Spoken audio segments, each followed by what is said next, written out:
From Audioboom comes Covert, a new podcast that delves into the murky world of spies, soldiers, and top-secret military operations.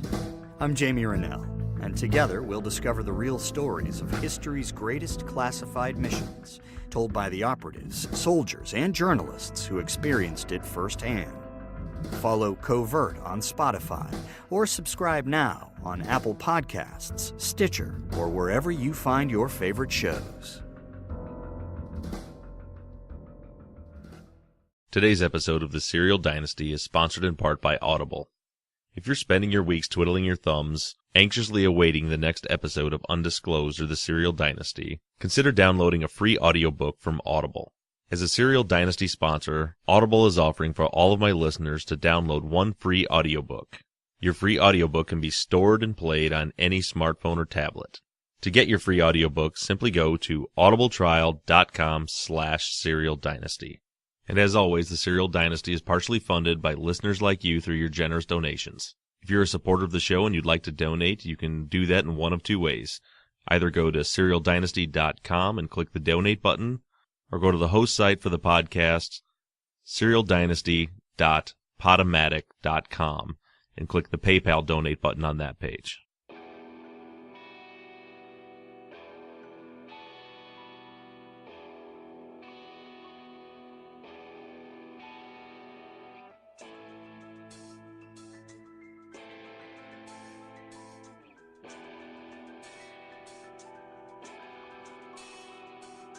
Hello everyone and welcome back to the Serial Dynasty.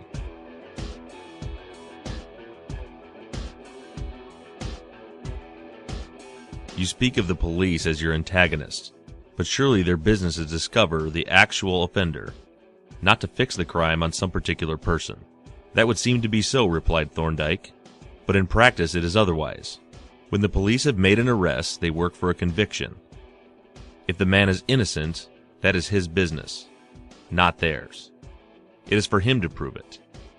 The system is a pernicious one, especially since the efficiency of a police officer is, in consequence, apt to be estimated by the number of convictions he has secured, and an inducement is thus held out to him to obtain a conviction, if possible. What I've just read to you is a passage out of an old book called The Red Thumb Mark by R. Austin Freeman, and it was written in 1907. This passage was sent to me by listener Sue Conklin. The subject of her email is, "It's been happening for years." After the passage, Sue says, "I couldn't believe it. So this practice of getting convictions regardless of innocence has been going on, not just in Baltimore, but in Victorian England, and most likely long before that too. Love your podcast. Thanks for fighting to free Adnan, Sue Conklin." When I read this email from Sue, it was like taking a knife to the chest. All of a sudden it's becoming more and more obvious how naive I've been for all of these years in assuming that all of the police are always out to get the right guy. I know that some of this stems from the fact that I've spent most of my adult life living in a relatively small town. The cops that work in my town are the same guys that my wife and I might have dinner with on a Friday night or grab a drink with on a Saturday. But this passage from this old book really made me realize how stupid I've been to think that the cops are always just looking for the right guy. Now, I've mentioned before on this show, and I want to make clear again, that I'm not painting with a broad brush. I just don't do that with anyone. This is not an attack on police officers. This is not a broad characterization of all police officers. But at the same time, to assume that all police officers stand on the same high moral ground is just naive. Michael Wood, the retired Baltimore police officer that I did the email interview with 2 weeks ago, really brings home the idea of where the problem lies. And it's in the system, especially in a large, big city department. If you haven't done so already, I'd recommend to any of you to download an episode of the Joe Rogan Experience. Michael Wood gives about a 2.5-hour interview on Joe's show, and it's just fascinating to listen to. In the interview, Mike speaks in depth about a lot of the things that he briefly spoke about in the email he sent to me. As a detective in a busy city, you live and die by the clearance rates. And that's not something that's new. It's not something that's specific to Baltimore. After reading that passage, it occurs to me that it's always been this way. Over a century ago, authors were writing about this exact same thing. I read that email and suddenly I felt very foolish. Foolish that I ever believed that it's not possible that police could be as corrupt as they've proven to be in the case of the murder of Heyman Lee and the arrest of Adnan Syed. This past Monday, the Undisclosed team released Episode 7, The Arrest. And I'll get into my complete analysis of the episode, but in a nutshell, I can sum it up in 2 words. Well, shit. Leave it to Rabia, Susan, and Colin to stay one step ahead of myself and most of us in this investigation. In my last episode, I said that I don't necessarily believe that this was some grand conspiracy by the police department. But after listening to the things that have now been uncovered, it couldn't be more evident that the corruption just keeps getting deeper and deeper and deeper. There wasn't a whole lot of entirely new information to me in the first segment of the episode where they discussed the couple of days leading up to Adnan's arrest. But there was one major glaring detail that really got my attention. As a matter of fact, it stopped me in my tracks. I was listening to the episode while working out in my wood shop, and I just stopped and just stood there dumbfounded for several minutes, rewound it, listened to it again. That one piece of information that stopped me in my tracks was finding out that Jen Pusateri's lawyer was Detective Ritz's neighbor. One thing that I've never really spoken publicly about because it's just, I guess, an opinion or an assumption that could certainly still be true or false. But in trying to contact Jen Pusateri, I've spent a lot of time, I guess we'll say, researching her, trying to track her down, trying to get an idea of where she's been and what she's been doing over the last 16 years. And one thing that always stuck out to me, that again is just an assumption, was that for a number of reasons, I've always thought, how did she get that lawyer so fast? Her family does not appear to be a family with the resources to have a lawyer in their back pocket like that, where less than 24 hours after her initial interview, she's got a lawyer marching into the police station with her who has her back. And again, this is nothing that is provable, and honestly, I'm a little ashamed to admit that I've had this assumption, but it's just something that's always stuck with me, that's always struck me as really odd. Certainly if Jennifer had been arrested, her family would scrape together everything they have to obtain a lawyer for her. However, that doesn't necessarily seem to be the case from some of her subsequent arrests. But obtaining a lawyer just to go into the police station, that's not cheap, and there would have to be a pretty important reason to do that. To find out now that that lawyer was actually Detective Ritz's neighbor starts to fill in some of the pieces of the puzzle for me. That's the most glaring fact from that episode for me that really starts to lean towards this conspiracy is deeper and darker and worse than I ever imagined it was. Now, to be clear, I've never doubted the fact that the police targeted Adnan. It's painfully obvious that he was their one and only suspect long before they disclosed the fact that he was. However, my assumption, or I guess I'd say my hope, has been that there was at least a point in time where they really thought that he did it, and then later they just fell into this situation with Jay and they ran with it.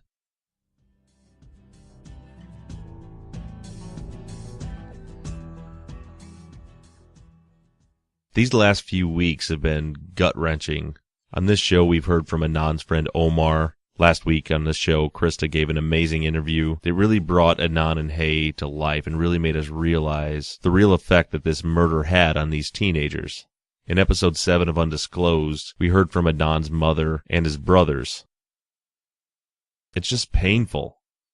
As a grown man, the tough guy, the fireman, I found myself struggling to choke back tears. Put yourself in the position of Adnan's family, of his mother, his father, his brothers. Imagine your child, your brother, your best friend, being hauled away to jail and charged and convicted of murder. It's devastating on so many levels. And then after that, to hear about the ways that Adnan was treated when he was arrested. I don't care if a person is guilty. It's inhumane for him to be treated the way that he was. Laughed at, threatened with sexual assault in prison, 6-hour-long interrogation with no food, not allowing his parents to come in and see him, not allowing his lawyer to come in and see him, and the worst offense of all of them, changing Adnan's birthday so that they can present him with papers charging him with capital murder, sliding a paper in front of him that says he's to be charged with the death penalty. I know why they did it. They obviously did it to intimidate Adnan. Jim Trainum spoke about tactics like this as ways that police officers get false confessions. If you convince a person that they're going to face the death penalty if they don't confess, if they don't play ball and take a plea agreement, that's when people confess to crimes that they didn't commit. Ritz and McGillivray weren't stupid. They knew what they were doing. And in a way, I'm glad they did it. Now, like I said, just in a way. Because the negative effect of them changing that birth date and thusly being able to call this a capital crime punishable by the death penalty, that's what caused Adnan, along with a heaping pile of bigotry towards Muslims, to not get bail.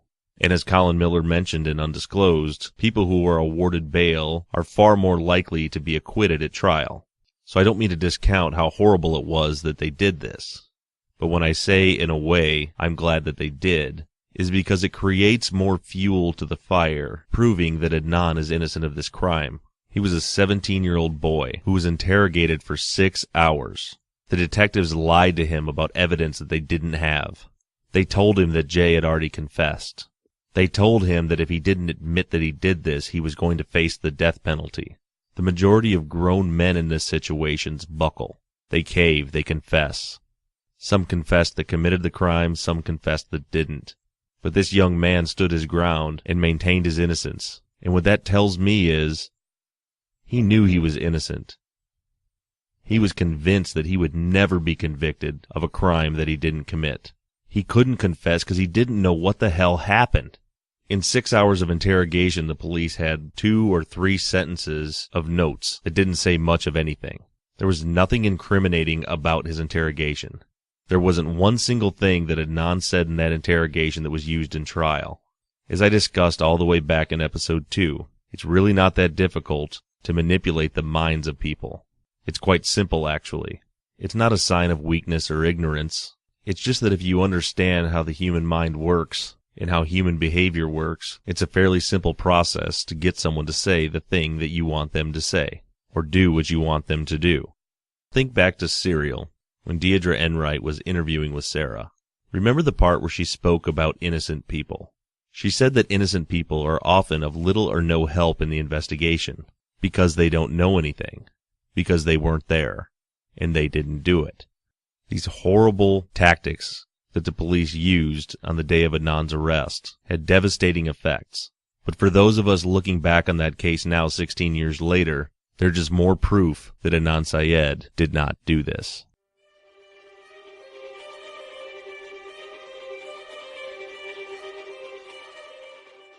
For the remainder of the show, I want to go through a few listener emails, and then I'll close things out by walking through what I believe to be the timeline in the police investigation for the last few days leading up to the arrest of Adnan.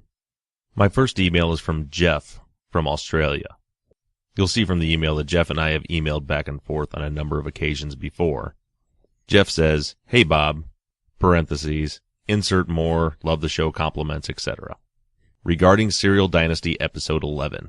Couldn't agree more with your final summary about Jen and Jay. Spot on. My previous email, titled, Is He Really Innocent?, from July 7th, also pointed that out. Why would anyone, even a pathological liar like Jay, deliberately incriminate himself with a very serious felony just to pin something on Adnan, someone who was a friend? It doesn't really make sense. There is no obvious utility for Jay in it. And what about Jen? She wasn't a drug dealer with a shady past to hide, so why would she back up a police fabrication? I do disagree on one point, though. The issue with Stephanie. I'm sorry, I just don't buy this, quote, we all grieve in our own way, and her way of coping is not talking about it. Nah, from your questioning of Krista, it appears you have similar reservations, too. She knows something and doesn't want to be interviewed in case it comes out. Parentheses, insert more, keep up the good work, encouragements, etc. Cheers, Jeff, from Central Coast, Australia. To hit on a few of these points, as far as Jay and Jen are concerned, I agree with Jeff. If the purpose behind Jay and Jen's testimony was simply to get Adnan convicted, there were certainly ways of doing that without incriminating themselves in the ways that they did. If Jay had nothing to do with this, and he was simply Ritz and McGillivrary's puppet, he could have just as easily made up another bullshit story that didn't involve him helping bury a body and moving cars. Now, I'll give you the fact that in his case, it certainly makes the state's case stronger by him actually being there side by side with Adnan during that process. So rather than corroborating Jay's story with the cell phone records, The police were corroborating the cell phone records with Jay. So there's some utility there if that's the case. But again, there's Jen. Jen didn't play much of a role in this. She didn't have a charge on her file that she needed to get rid of. And her testifying that she helped Jay dispose of shovels and clothes didn't do anything to strengthen the state's case. If anything, it just made Jay look more guilty, not Adnan. And I have some other points about Jen that I'll get into at the closing of the show. But moving on to your point about Stephanie. And I've actually already emailed Jeff back about this because it was something that I wasn't going to broadcast on the podcast. But I've decided, given the amount of emails I get on the topic, it'll be worth addressing. I personally, in my opinion, don't believe that Stephanie really knows anything. I believe that Stephanie is another victim of Jay. And there are several in this case. I don't think that there's anybody out there that believes that Stephanie was part of this murder. I don't think anyone thinks that Stephanie killed Hay. I don't think anyone thinks that Stephanie helped bury a body. Those ideas just really aren't even on the table. So what people are speculating about is that Stephanie does know what happened, and she's gone into some sort of hiding, not speaking about it. But think about that for a second. How would Stephanie know what happened? There's only one way, and that would be for Jay to tell her. So here's the ugly truth about what I believe. To believe that Stephanie really knows what happens means you have to also believe that Jay would confess to her that he, or someone else he knew, murdered her friend. And if you believe that Adnan is innocent, like most of us do, he would also have to tell her that he's framing one of her very close friends for the murder. I don't believe that Jay would do that. I believe that Jay would tell her the same story that he told everyone else. But there's just no way he told her the truth about what really happened. So I think the only thing that Stephanie knows is what Jay told her. So why isn't Stephanie speaking out? None of us can really know for sure, but I have a theory. Stephanie is a very intelligent girl. She was in the magnet program. She was an honor student. By all accounts, she was very sharp. Being as smart as she is, I think that she just saw through Jay's bullshit. I think Jay told her the same story he told the police. But I think Stephanie doesn't believe it. There were too many instances of things happening that we've now heard about that would let her know that none of this was true. The fact that when she's trying to interview with the private investigator, Jay and Phil rush over to try to interrupt her. The fact that after that interview they convince her to insert a little detail in her story that wasn't there before. Then later that story drops out of her narrative and the police never bring it up again. I think Jay certainly pulled her aside and said, hey, you need to tell him I was at the school. Or you need to tell him this, or you need to tell him that. But I'm sure he told her those things in the context of, they're going to try to pin this on me. You need to say this for fill in the blank BS reason that Jay would give. Protect his dear old grandma, maybe, who knows. I think this entire experience was a devastating experience for Stephanie. She was not only grieving the loss of her friend and dealing with the trauma of having another fellow student murdered and having her boyfriend and one of her best friends stuck right in the middle of the investigation. It was traumatizing. I think she loved her boyfriend and she wanted to believe what he was saying, but she knew better. And I think it's a part of her life that now she's just trying to forget and put behind her. If I really thought Stephanie was the key and Stephanie had the truth, I would certainly go to the ends of the earth to try to find her and try to get those answers, to give some justice to Hay and her family, and to get Adnan out of that cell. But I just don't think she knows the truth. Her only source of information was a pathological liar, as Jeff said in the email. There's no way he told her the truth. She doesn't know anything. She only knows more of Jay's bullshit. Thank you, Jeff, for that email and all the other emails back and forth before. I like Jeff. He's always got intelligent things to say, and we're able to have respectful conversations back and forth when we agree and when we disagree. So take care, Jeff. Look forward to hearing from you again. All right, my next email comes from Joshua Windham. Now, I want to take a minute to read Josh's email because, as I've mentioned before, I don't get hardly any, probably less than 1% of the emails that I get in from people that believe that Adnan is guilty. And for any of you listening that do believe that Adnan's guilty, you're more than welcome to send your emails in, and if they're relevant to the episode, I'll certainly read them. The problem is that most of the emails that I get from anybody that believes he's guilty are just rude, disrespectful, trollish emails from people that are stating a bunch of false facts and name-calling and things of that nature. So Josh sent me this email, and the subject line is Best Buy Adnan's Guilt Theory.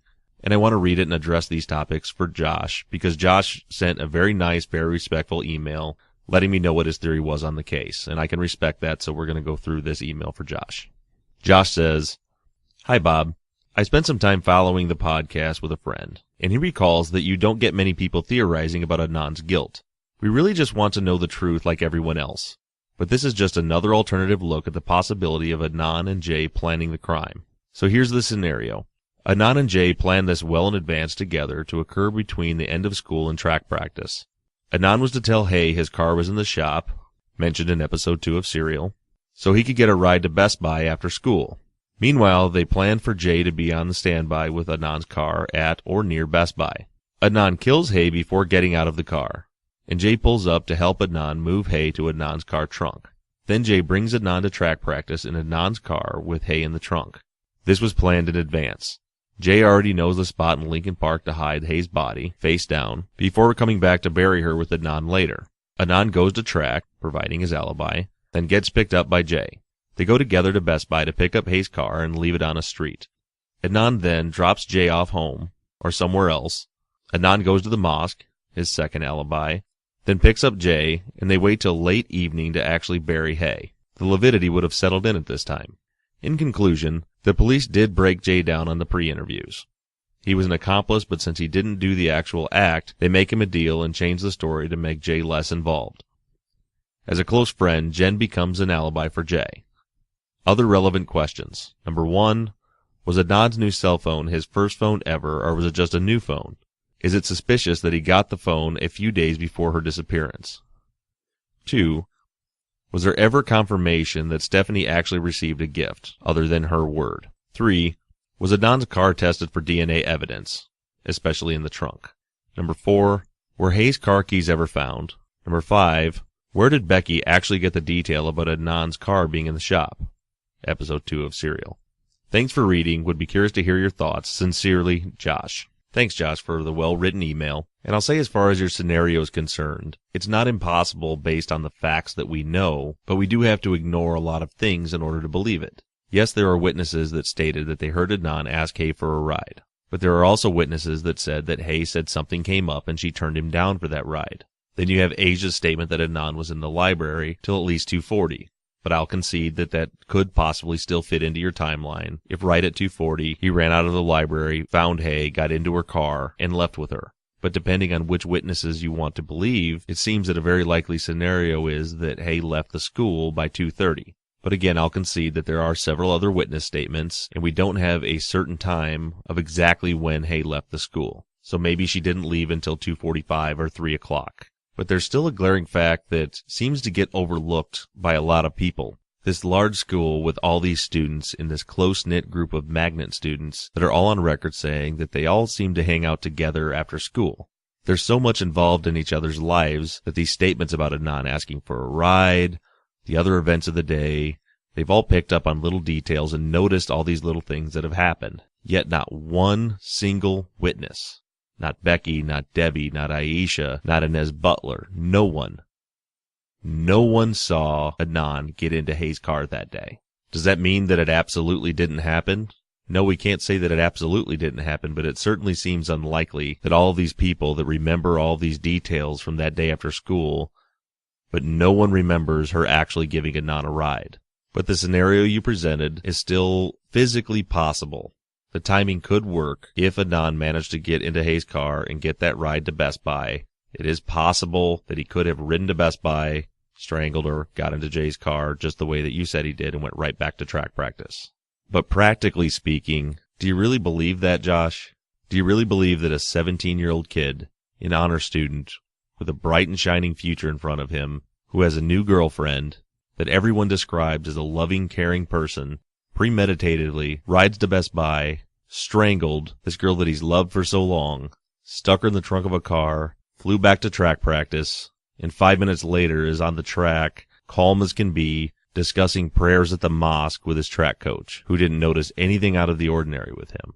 People can debate all day long about whether someone is capable of that type of emotion or not, and it's just speculation. But what I just described and what you described in the scenario is an absolute psychotic sociopath with no emotion whatsoever. And there is absolutely no indication whatsoever from anyone that Adnan was some kind of sociopath. But the most obvious thing that I see about your scenario that makes it entirely implausible to me is if it went down this way, then why didn't Jay say that it went down this way? I mean, think about it for a second. Jay told the police that Adnan did this. Jay confessed to knowing about it beforehand. Jay confessed to helping bury the body.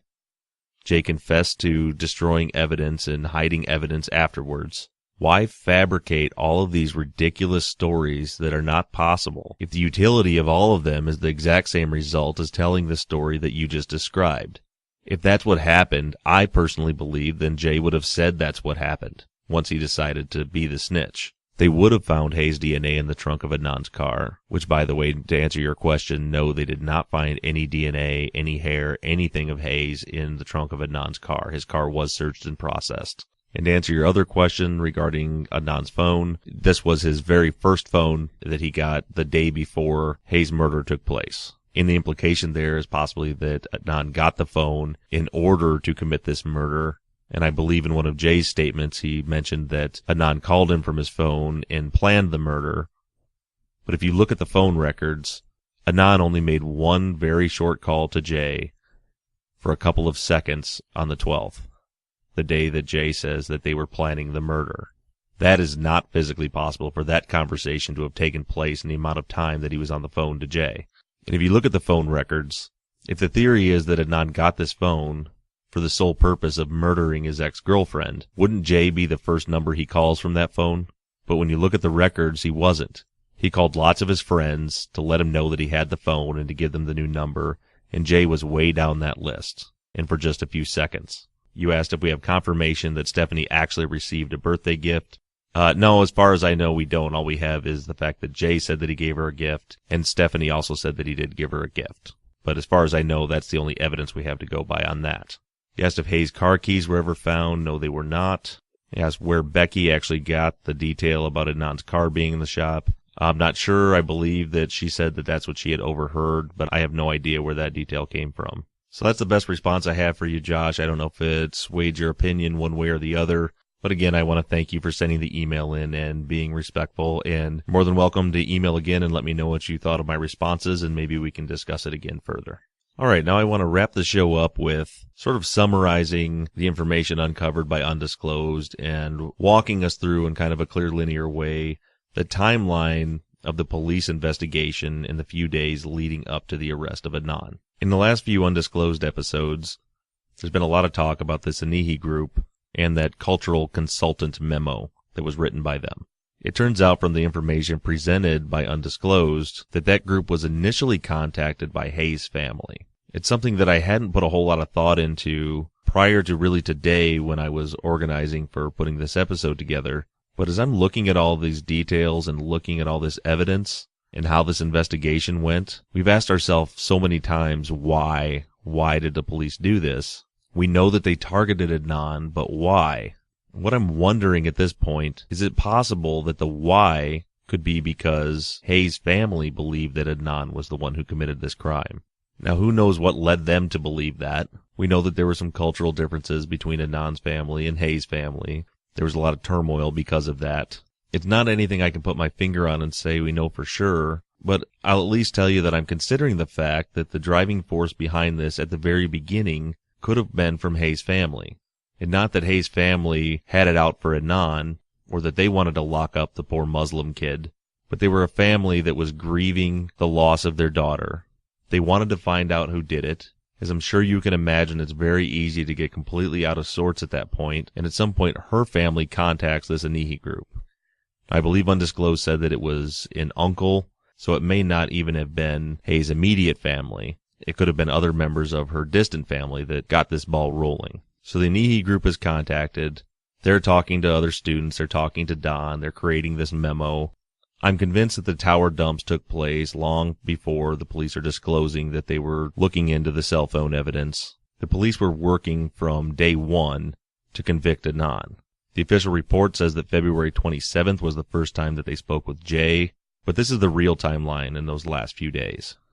The police spoke with Jay the first time somewhere around February 20th, 21st, or 22nd, or possibly even a week before that.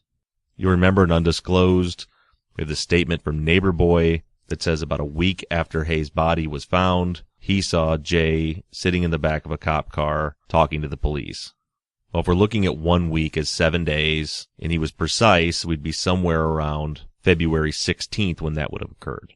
So then we have Sis's statement, the manager at the porn store, that says either the 20th, 21st, or 22nd that Jay missed work because he was speaking to the police.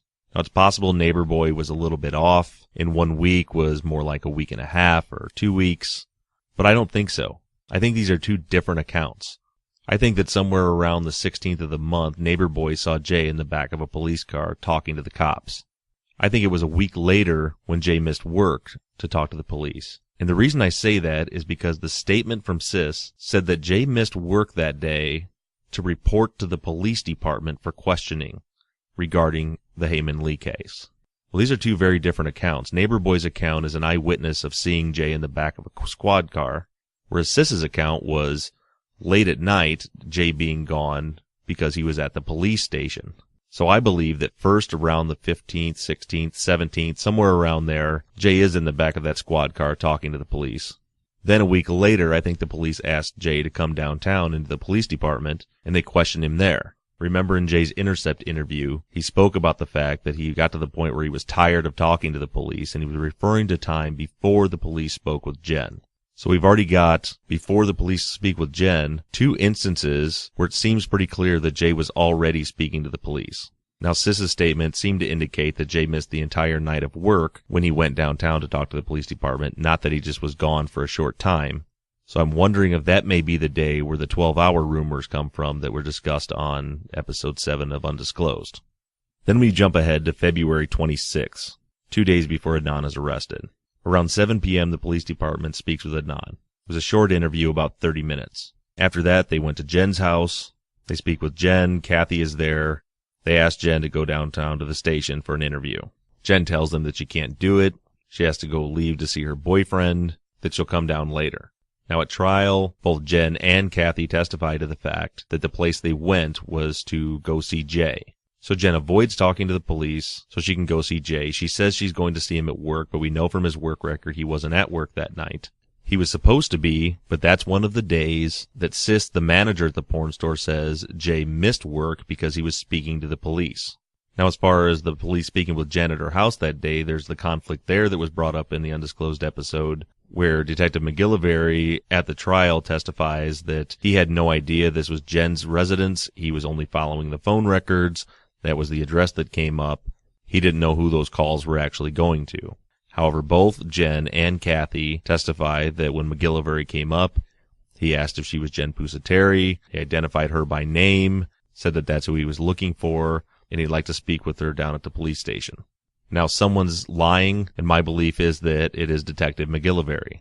That's a detail that would seem insignificant to Jen or Kathy, as far as what he said when he approached them. That means nothing to them. But McGillivray knows what he's already covered up. He knows what he's hiding, and he knows that this has to be an accidental run-in with Jen in order for his story and his official report to line up. Now, just to reiterate what was already pointed out in Undisclosed, Kathy testifies, McGillivray says, quote, "Does Jennifer live here?" If he was just following the phone records, he wouldn't know she was there. He wouldn't know she was the one that he was looking for. The only one that it could have told him would have been Jay. Again, more evidence that they've been speaking with Jay about this long before they said they were. So the same night after Jen goes and speaks with Jay, she then goes down to the police station. It was a very brief interview. There's not a lot to it. Jen testified at trial that she had told McGillivray that Jay had told her to tell the police department to go down and see him. Now again, according to the porn store manager, Sis, Jay missed work that night because he told her he was talking to the police. Now the only thing interesting in that short interview with Jen is the fact that McGillivray says that Jen told him that Hay was strangled. And as mentioned on Undisclosed, that information was not publicly available at that point. No one knew that she was strangled. McGillivray also testified, and we heard his voice on Undisclosed last week, that Jen had told him that she had heard that from her friend Nicole. Now this is a point where you really want to tune in and pay attention for a moment. In the recording back in the 28 Days episode of Undisclosed, Jennifer tells the story of her being at a bar, seeing the news story on TV about Hay going missing on February 4th. She had a couple of slips of the tongue during that interview in recalling those events. You'll remember the one where she said, "Look, they're talking about Hay's body missing." Now that could have just been a slip of the tongue, a Freudian slip. But if we're still trying to determine whether or not Jen knew anything about this crime or if she's a total fabrication to help with the case, that slip-up of saying body could have been a Freudian slip. It could have been just a misspeak. It could have been the fact that she was telling the story after it had already been learned that Hay was dead, and she now knows that Hay's dead, and therefore the word body was in her head. Or it could be nothing at all. But the important part to me is the fact that she knew that Hay was strangled. She says that her friend Nicole told her that Hay had been strangled because her mother found the body at the park. Now, in episode 7 of Undisclosed, Susan Simpson uncovered the fact that the body that Nicole's mother had found was actually the body of Wanda Turner, who had been found in the park the previous January in 1998, a year earlier.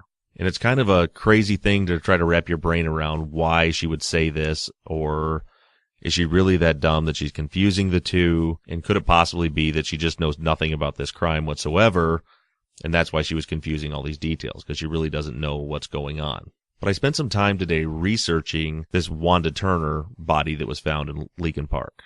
And by my conclusion, there's no way that Jen was confusing Nicole's mom finding Wanda Turner's body strangled and Heyman Lee's body being found strangled. And the reason for that is simple. Wanda Turner wasn't strangled. Her cause of death was never officially released from what I could find, and I've searched and searched and searched. There's nowhere where it ever says that her cause of death was discovered or that anyone was ever arrested in the case. Susan had mentioned that maybe it's possible that even though the official cause of death wasn't released, that Nicole's mother would have known the cause of death because she's the one that found the body and she was involved in the case. But there's no way that anyone looking at that body could have determined that she was dead via strangulation. Her body was found completely burned. The reports that I found all say that her burned up body was discovered in the park, and the police were sending the body away for an autopsy to attempt to discover what the cause of death was. So I don't think that there's any way that Nicole's mom told her that she found a body that had been strangled in the park, and Jen confused that or input that story into her own story about Hay. If she told her daughter about the body she found in the park, I would have to believe that she would describe that body as a completely charred, burned up body in the park. So the only conclusion that I can draw from this is that Jen knew Hay had been strangled. And the only way that she could have known that Hay had been strangled is if Jay told her that Hay had been strangled. Or if she had actually been there herself, which, honestly, I don't believe that's the case, just in my personal opinion and my theories on this case. I don't think Jen was involved with the actual murder, but I believe Jay had to have told her that Heyman Lee was strangled. I don't see any other way that she could have known that. I think that the story about hearing about it being strangled from Nicole was her trying to cover her own ass after she slipped up and mentioned that Hay had been strangled. And when the cops asked her how she knew that, that was the first story she could come up with. That's my theory, my opinion. So supposedly, according to the police record, after that interview with Jen, the police do nothing, and all is quiet until the next day. However, like I mentioned before, we know that Jay actually missed work that night. He told Sis that he missed work because he was speaking to the police. Now, that could very likely be true, and I honestly think that's probably the most logical explanation, but it's not the only explanation for a couple of reasons. I mentioned earlier in the episode that I thought Stephanie was a victim of Jay. See, that's the problem with this case. Most of these people that we are getting information from and getting statements from got their information from Jay, and Jay's full of shit. So as far as this account from Sis, the manager at the porn store, it could mean a number of things. First of all, we don't know Sis. All we know is that she's the manager of this porn store / peep show place there. Sis could be a great person. She could be a compulsive liar. We don't know. Sis could be covering for Jay in some way, but I don't see any utility in that. But let's say most likely benefit of the doubt, Sis is telling the private investigator exactly what Jay told her. But then that doesn't necessarily make that true either, because as we all know, Jay lies. So Jay may very well have spent that evening, that night, talking to the police. But another possibility is he spent that night talking to Jen. Maybe after Jen's interview, she calls Jay and says, we're in deep trouble. You need to get over here. We need to come up with a plan. I don't think that it's an unreasonable theory to speculate that that was what that night was spent doing, coming up with a plan. Obviously, at some point, Jen's mother is involved because she goes to the lawyer's office with the next day. So that's a possibility of what was going on the night of the 26th. The next day, the 27th, Jen's attorney calls the police department, says Jen wants to make a statement. Ritz and McGillivray drive out to the lawyer's house, which, as was mentioned and undisclosed, happened to be Detective Ritz's neighbor. Personally, I think between that interview with Jen on the 26th and this meeting with the attorney on the 27th, there was communication between Jen, the detectives, this attorney. There had to be. I just don't see any way around that.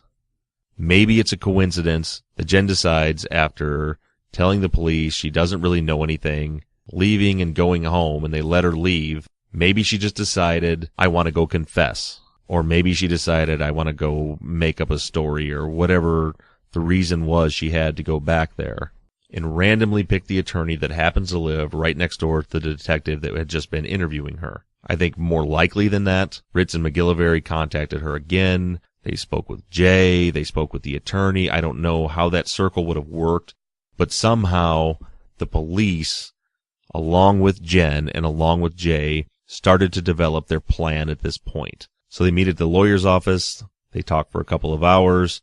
Then they travel down to the police department and record a statement. Her interview ends at 5:10 p.m.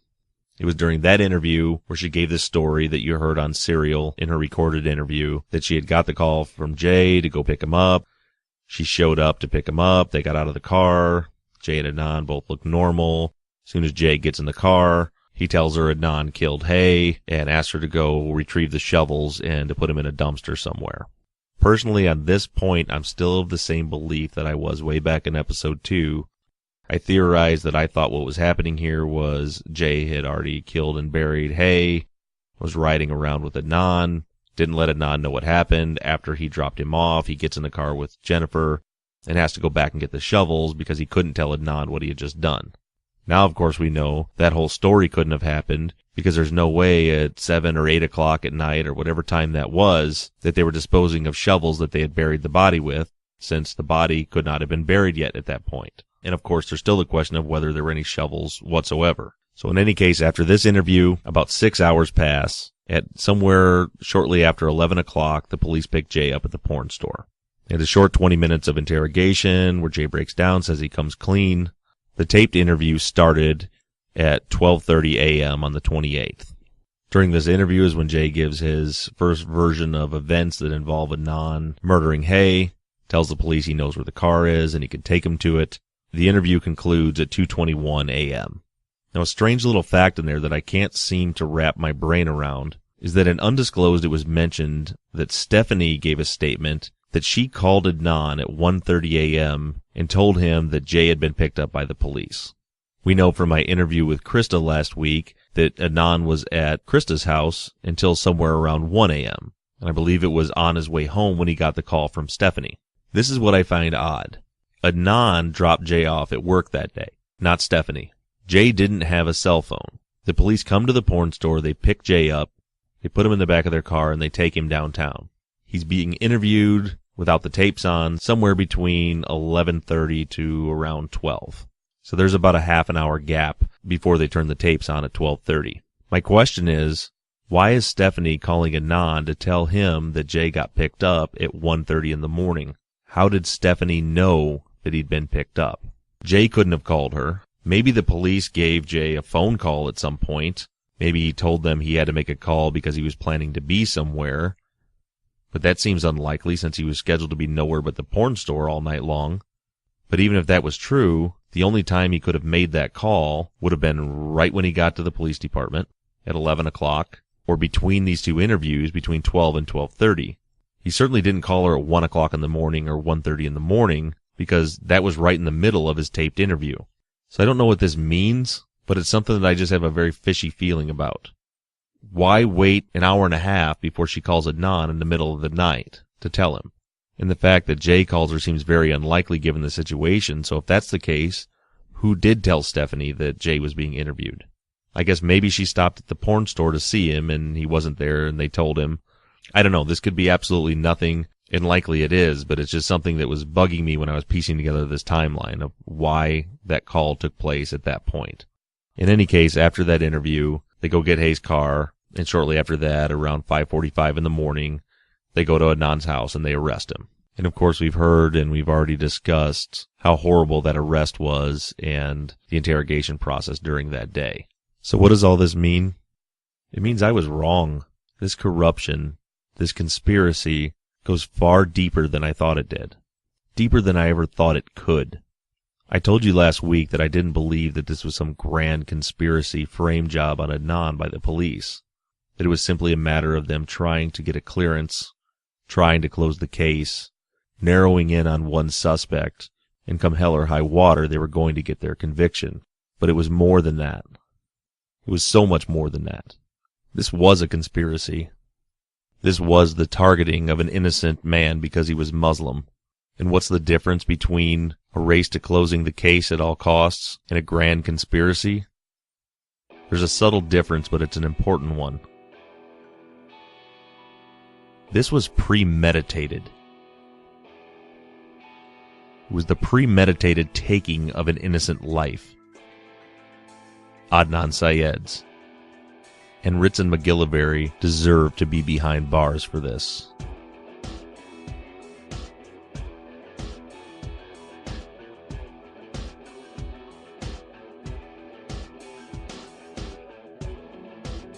Special thanks to Johnny Rose of Slightly Subversive Music, who created all of the music for the show.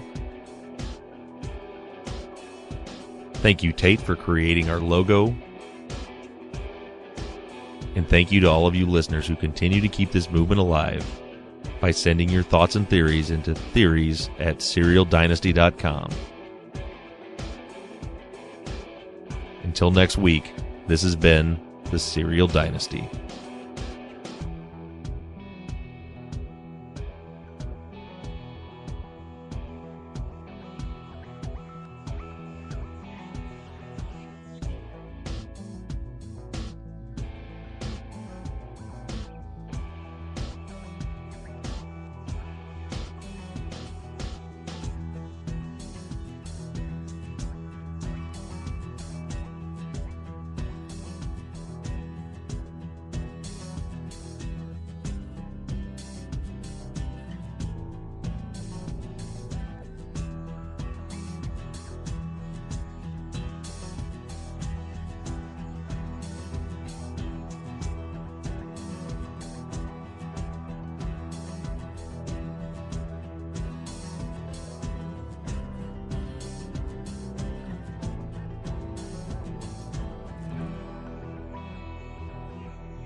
Simplicity and ease is what you get when you host your podcast with Audioboom.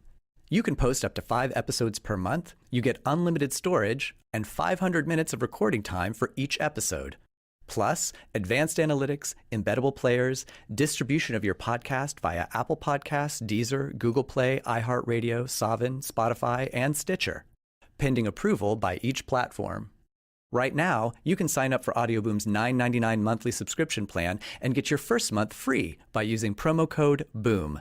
That's BOOM for 1 month free of hosting and distribution. Sign up for our $9.99 monthly subscription plan today.